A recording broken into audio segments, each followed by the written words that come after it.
Good afternoon. This is a continuation of a previous video for the month of September. Uh, Reading for the sign of Aries. This is concerning life, love, career, the whole nine, everything to do with life. They're all interconnected anyway. The previous video had the divine feminine aspect, and it's the good, the bad, and how to find balance. Down here is what I'm getting ready to read is the masculine aspect. And it's the the good, the bad, and how to find balance. And then there will be a sacred balance card which will blend in your divine feminine and your divine masculine. So again, I apologize. The first video got interrupted, so I posted it, and I'm continuing on from here. The good part about September for Aries, from the divine masculine aspect, will be the Swan Queen.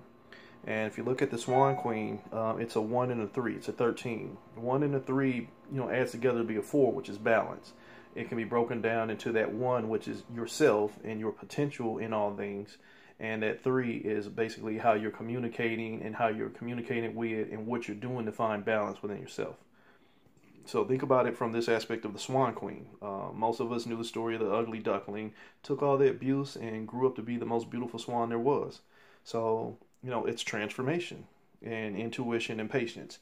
Understand that, especially for Aries, we're hotheads, and we can be impetuous and impulsive in the whole nine. So you have to learn to control that fire a little bit and understand that some things are going to have to be gone through instead of just going around. You can't go around everything that presents itself as a life lesson or a life experience, because then you don't hit those growth points to justify you transforming from that ugly duckling into that Swan Queen.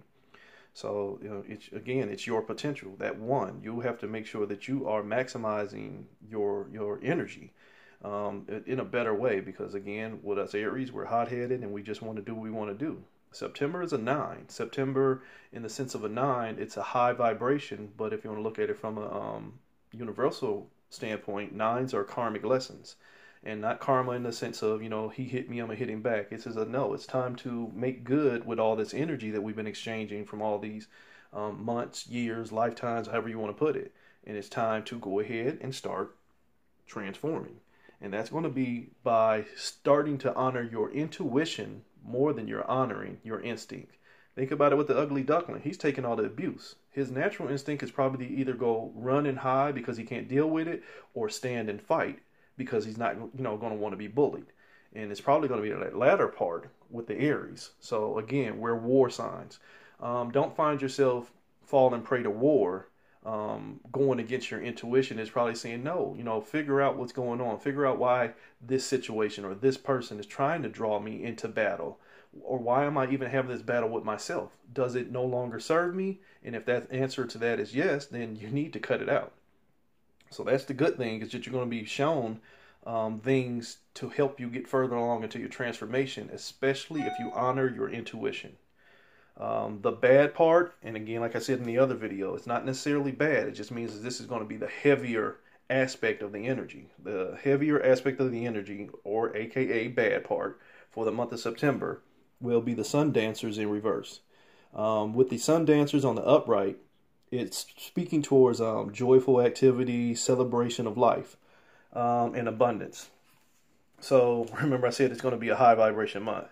So what this could mean, because it does have a dual feeling too, but it feels more like a true reversal, as in it may be a long month.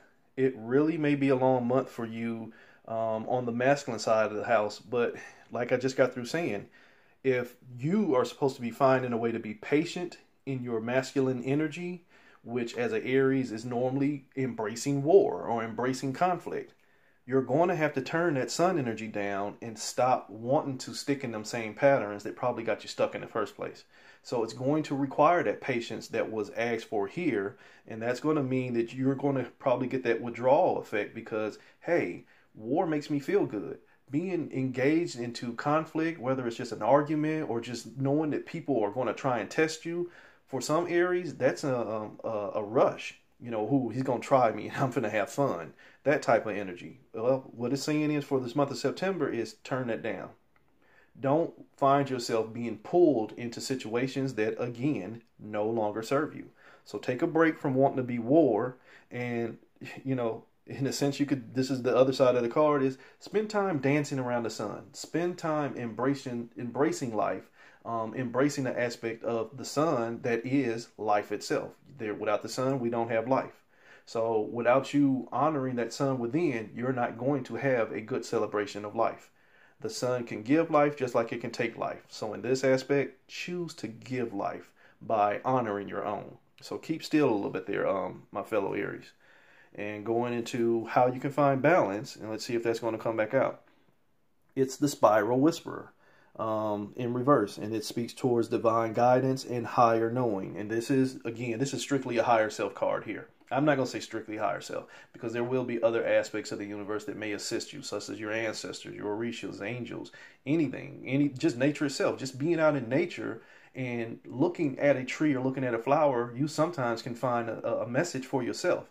And you don't even have to say, oh, well, that flower spoke to me. No, I found a piece of me just by slowing down and listening to what's normally not heard, aka a whisper. So you just need to sit down. The Spirit Whisperer is the name of the card, not Spiral. The Spirit Whisperer. So you need to just slow down. And again, the card is a 3. I'm sorry for the glare. The card is a 3. Like I've been saying, 3s are communication, but 3s are also balance. And if you slow down long enough to stop hearing all that loudness in your mind, or stop wanting to be a loudmouth fire energy, you might hear what's being whispered by the universe on how to get out of this trap within yourself. So beautiful message from me as a Aries personally, and I'm trying to carry more of my divine feminine energy, but my divine masculine is very still strong in me. So this is a good sign for me to just get ready to, might get a little bit of conflict in life, love, career, and the whole 9, but sit down, slow down, and listen to the messages, because they're going to be designed to help me further transform. I'm already beautiful, but it's going to help me transform into an even more beautiful being. And that's the message for the divine masculine. Now, between the masculine and feminine, when you finally get everything in alignment, there is balance. So the message from the aspect of divine balance between feminine and masculine is the High Lord of gratitude and service in reverse. And it speaks towards selflessness, humility, and conscious action. That's the result of all this that we just got through talking about in both videos. And again, I apologize that they're separated. But if you think about it from up here, in the divine feminine aspect, it was all about stop letting people control your energy and know when you're playing checkers while the universe is playing chess. And it's basically going to be based on you letting the energy in that's going to keep burning off the things that no longer serve you. And then down here, it's telling you to keep still a little bit. Stop thinking that you're going to control everything. Stop thinking that you're going to have fights and wars and all that stuff. And find the pieces of the universe that are speaking to your soul. When you do that, you will find yourself at a position of selflessness, because you will have learned to humble your energy.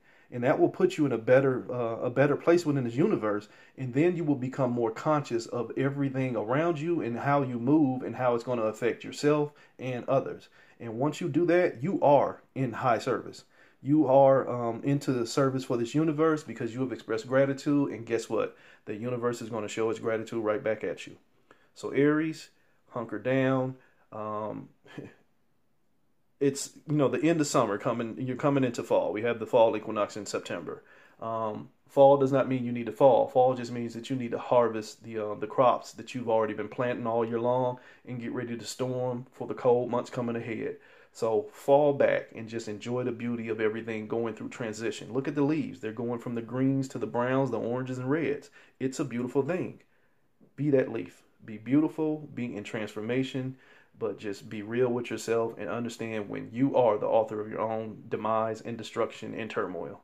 So I wish you well, my fellow Aries, and this is how we're going to handle September. And you can apply this to the sun signs, the moon signs, the rising signs, your different houses, however you want to apply it. You cannot just look at it directly from the sun aspect. Like I'm a Capricorn moon. I know when I get to Capricorn, it's going to hit me. So once again, if you're Aries anything in your natal chart, this may apply. If it doesn't, I apologize. If it does, always, always apply resonance with everything. Peace and wholeness.